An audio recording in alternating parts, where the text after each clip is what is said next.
What is up? Hello, hello, hello.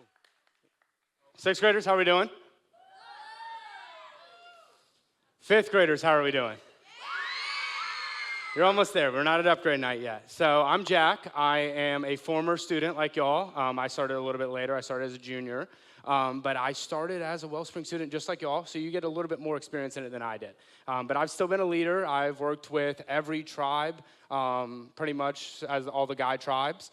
But really, to start off this message, I want to ask a question. How many of y'all would say you're at least decent at one sport? Like, raise your hands. Congratulations. In fifth grade, I moved to Myrtle Beach, and I found out that I wasn't decent at any sports because I never really played. So I made my first group of friends, and they all decided they liked to play basketball. And I've never really played basketball before, so I went out, played with them at recess. I was like, oh, it shouldn't be that hard. I was awful, like bad, like really bad. When you bounce the ball, what's supposed to happen? Comes back up. Didn't work for me. When I bounce the ball, it goes off my foot. When I bounce the ball, it ends up in someone else's hands, not back to me. I was awful at basketball. And after that first day, I decided I'm going to get better. I have to, because I enjoy hanging out with these people. And if I'm going to hang out with them, I can't be the last pick every time. My goal was to be like, let's say last two picks. Like, there's got to be a fight between me and some other kid of who's going to be the last pick. So when I went, I would go after school every day to Pepper Gettings Rec Center right next to the intermediate school, and I would play basketball. And it started just dribbling with your right hand. And then I moved to the left hand, and that was about 2 months in. And then we started to learn that the box on the back of a basketball hoop, it's where you're supposed to aim.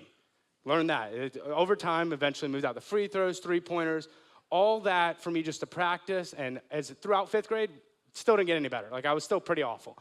Did not shoot when we played outside. It was all that, all the way to get to sixth grade rec league. Finally get in there, and I was going through practicing. We'd have practice outside of like to school. Like, I would keep going, keep practicing. And I wish I could tell you that like all this work came to like I was just a great player by the end. But when we got through that sixth grade season of rec basketball, we were going into the last game, I had a total of 0 points because I refused to shoot the ball. I wasn't going to do that. I made the decision that I was not going to be the reason that my team lost. I was going to catch the ball and hand it to someone that knew what to do with it. That was not going to touch the ball, but we get into that last game, close game. It's going to decide like where we are in playoffs. And I get fouled. And usually it's foul, okay, we're going to pass the ball in. But for some reason, the other team wanted to foul a little bit too much, and I had to go shoot free throws. And in my mind, I'm like, oh, this is where I'm actually going to have to do the thing I don't do.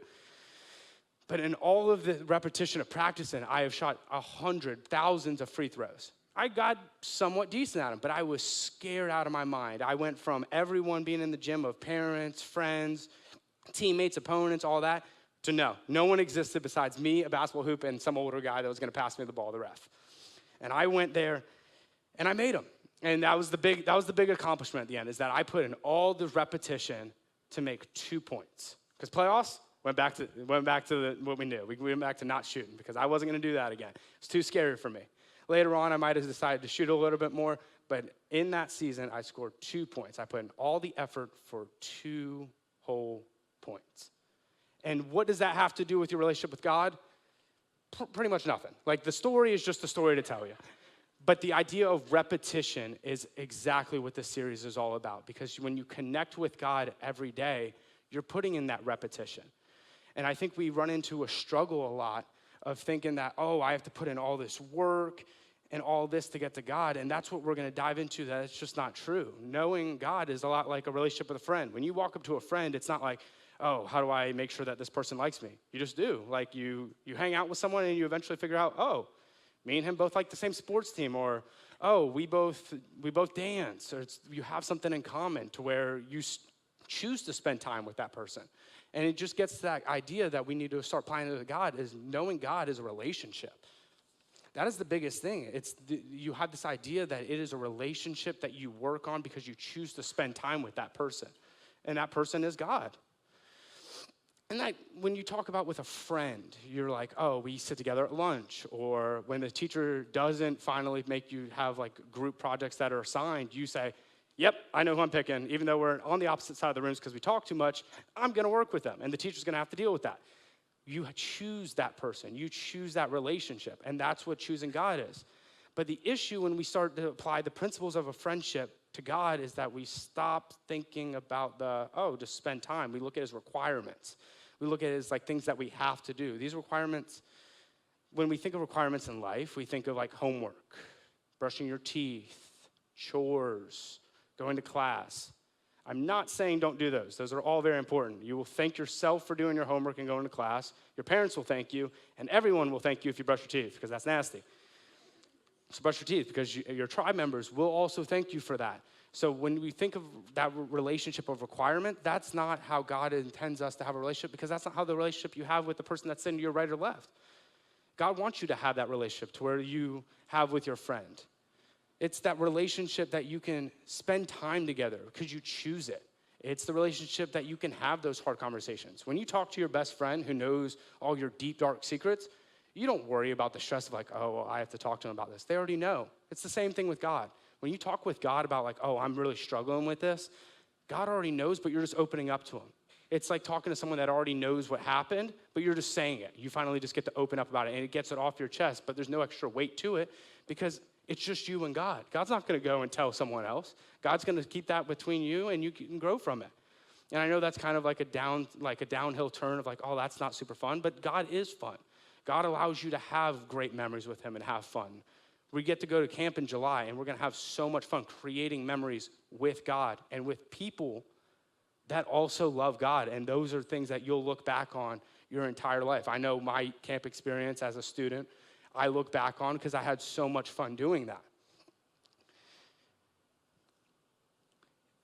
And I'm not going to say that like the relationship with God doesn't take work. It does. But I want to really focus on the idea that right now, in that starting of a relationship, it's super important just to focus on the basics of it's good, it's fun, it's easy. God is a relationship that it doesn't require lots of work. But yes, there will be work on the end of like if you want to get better, the more you put in. And I really want to dive into this relationship idea because I could just get up here and tell you this, or I could show you the Bible that also supports it, so it's not just some person you don't know or you know a little bit that's telling you some information. So what we're going to do is we're going to dive into the Bible. I'm going to give you a little bit of history of where we are right to this point, and then we're going to dive into the Scripture. So the Bible is split up into two books, Old Testament and New Testament. We're going to be looking at the New Testament, which is Jesus' life and the church after. The first 4 books of the Bible are the Gospels, Matthew, Mark, Luke, and John. We'll be looking at 2 of those. We'll start in Matthew and wrap up in John. And when we do that, we'll be able to see that God does want to have this loving relationship with us. So to start where we are in the verse, we're going to look at this religious lawyer who's talking with Jesus trying to trap him. That's a lot of a common experience for Jesus, is that wherever he's talking to people, they want to trap him. They want to get him caught up in like, we got you. So we'll start there in Matthew, where it says, "Teacher, what is the most important commandment in the law of Moses?" And this was a big question back then because the relationship back then with God was very much viewed as that requirement of like, what do I have to do to grow and connect with God? That was the big thing back then. So the answer to this question was going to impact a lot of people's faith. And of course, Jesus had that correct answer to guide us. And Jesus replied saying, "You must love the Lord your God with all your heart, all your soul, and all your mind. This is the first and greatest commandment." So I did a little bit of research of, they're saying this is the first and greatest commandment. So we've all heard of the 10 commandments. That's a big thing. And all a commandment is just telling you to do something or not to do. But this is the first and this is the greatest. So how many of that out of? I thought, it might be 50, it might be 20, it could be in that range. 613 was the number I got to. It was 613 commandments. This was number 1. So when diving into that, I was like, this is important. Like if Jesus is going to pick out of 613 things to say this is the number 1, the relationship and connection you have with him is most important. That's a love that God has, because he could say, be nice to other people, or be nice to your brother or sister, or be honest, or do your homework. All these things that God could have said. God said, love him, and that is the most important. And that's super impactful because that's a love that I kind of want. That's a love that I want, and I think we all do, is something that they actively choose you. And that's what God did in this, and saying this, is that he is choosing you and wanting that relationship over any sort of obedience or anything else. And when you dive into like running into that issue of that relationship, you're going to run into like hard times and outcomes in life that aren't great. And I just encourage you, keep digging back in the Bible, and that's what we're going to do here when we jump into the next verse in John, is that idea of like, if I'm struggling with like, oh, this connection's important, like how do I know? What does it get? What am I getting from it, and what am I giving to it? And so we jump into John at the Last Supper. And at that meal, Jesus is preparing the disciples, which were just his closest friends, with the idea that he's no longer going to physically be there anymore. And that freaks them out of like, what do you mean? Where are you going? Why aren't you taking us with us? Because these people have been with God the entire time. They're with Jesus, and they're like, where are you going? This whole thing was, we're riding with you. We're 100% with you, and now you're gone? Like, what? That doesn't make any sense. So Jesus says to them, yes, I am the vine. You're the branches. Those who remain in me and I in them will produce much fruit. For apart from me, you can do nothing. And that is really confusing because we don't speak in farm terms anymore, but it made sense to them. And I have these plants up here for a little illustration of the idea of what does he really mean. So when you talk about the vine and the branch, so the vine of a plant is that center. It's what's going to take all the nutrients and provide it to you to produce a tiny little flower. And when you have a tiny little flower, this is you. This is the branch that you've produced that produces the fruits of the Spirit. But when you aren't connected with God, and like he says, you are the branch, but that branch can, if you choose to not nurture it, it can break and go, this is a flower. It's still a flower, but it doesn't grow anymore. It will never be bigger than this flower. If I left this flower on, it would continue to grow, it would blossom, and it would create more. But when you lose that connection with God, it's broken. But there's a deeper meaning to all of this, and I think that's super important to acknowledge, is that how many of you have walked through the woods before? Yeah, I was hoping so. If not, then you need to go outside a little bit more. When you walk through the woods, we've all stepped through the branches and everything. When you step on a branch, it doesn't snap. You can step on a branch, and when you lift your foot up, the branch will go back because it's still connected to the vine. But when you step on a stick, and the only difference between a stick and a branch is that the stick is not connected. When you step on a stick and you're walking outside and you step on a stick, you hear that sound, it breaks because it's not connected to the source. There's no nutrients. There's nothing providing it any stability.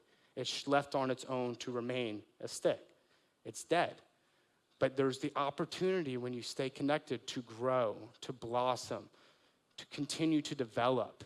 And that's not just your faith, that's everything in life. When you're connected with something in life, it will grow. And that's the whole point of this message. And there's a deeper connection of that branch is God, and you have to stay connected to it. That is important. But that opens up a whole nother can of worms of like, how do I stay connected to God? That sounds really intimidating, but that was handled. When Jesus left the Last Supper, he died on a cross and he came back to life. That 3 days is what answers how do you stay connected to God, is because Jesus mended that bridge that we could have never. And that allows us to say that we can connect to God every day, because that's what's really important, is that Jesus was able to mend that bridge and that we can do it. So I just really want to dive into what that is on an actual scale of how do we apply that today, because I'm a big believer that like I can give you all a message and be like, wow, that's awesome. That really impacted me. But we go nowhere with that if we don't step into Monday and use it. If we just say that's a good message and that's helpful today and we don't apply it tomorrow, we don't get anywhere. So the biggest thing is, how do we apply it, is that you just have to be around God. Like, that's the biggest thing. You have to be around God. And that's not as easy as it sounds like complicated, but it's really just like close your eyes and talk to God. I mean, prayer, worship music, spending time with people that are connected with God. It doesn't even have to really be a conversation about God. If you talk with your friend who knows has a connection with God, they can talk to you and be like, hey, I know you're going through something hard, but this is how you get through it. And it's not you have to pray and do all these requirement steps of just stay connected with God and connect with his people, and you can get somewhere with it. So the biggest thing that I want to harp on as we wrap up is this idea of where are you in your relationship. Some people You are just now realizing that you want to start growing your branch. And other people are feeling like, oh, I've been doing this for years. So a great example that I heard from one of my friends was this idea of a rake versus a shovel. A rake is a great tool because it allows you to go on the top and just start getting information. When you start raking things, you'll pick up leaves, you'll pick up some trash, you'll pick up all that's around you on the top. And that's super important because it allows you to grow, it allows you to build a foundation, it allows you to really develop what you're gonna build upon. That's super important. But if you're on the other side and you're like, oh, I've already raked, I feel like I've built that good foundation, then you need to start digging, grab that shovel. Because when you start digging the shovel, yeah, you're gonna get dirty, you're gonna get some dirt, but you don't find diamonds raking. You find diamonds when you start digging. And that's whether it's into good conversations with leaders or if it's digging into the Bible. I know when I've done a Bible study, some of the best verses haven't come from just listening to a message, it's like from opening up the book and being like, wow, that has changed my life. And I've used some verses that I found in Bible study now months later of when a friend comes to me, they're like, hey, I'm going through something. This is a verse that really helped me going through a similar situation. So it's just that reminder that you can connect to God every day. That's the biggest thing. And as we connect to God every day, it's just that constant battle of just keep on doing it. Because when you do that, you will grow.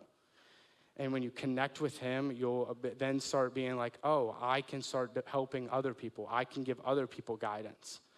And that's really the heart of this message, is that you have to continue to grow your faith because a branch is resilient. A branch that is connected to the vine can go through anything because the faith that you have isn't going to change the circumstances that you will face. No point in my example was I ever going to consider telling you that if you decide that, oh, I'm going to develop this great branch, that the stepping on your branches isn't going to exist. It will always happen, whether it's a bad test grade or relationship ending or family troubles or you didn't get into the school you wanted to. That's still going to happen. That won't go away no matter how close you are with God. Something like that's going to happen.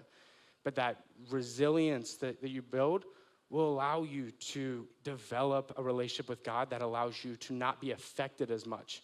And that when you get stepped on, you perk back up because you know that that step doesn't define your future.